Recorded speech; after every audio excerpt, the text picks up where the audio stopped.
Hey everyone, welcome back to Tech Savvy. In today's video, I will show you that how to add multiple pictures to your Instagram stories. I will walk you through the steps. Let's get started. Okay, so the first step you have to do is to open up the Instagram app on your phone.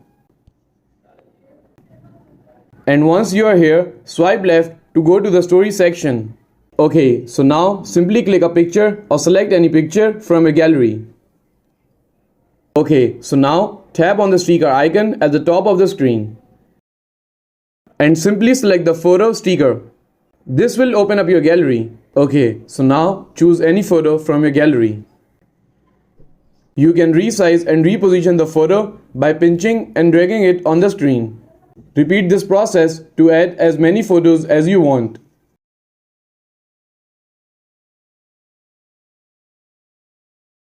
You can also customize your story by adding text, stickers, or drawings. Just use the icons at the top of the screen to add these elements and make your story more engaging. Once you are happy with your story, tap on Your Story at the bottom left corner to post it.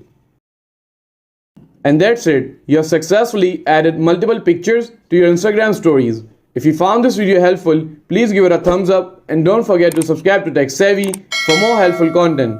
And I will see you in the next video. Thanks for watching.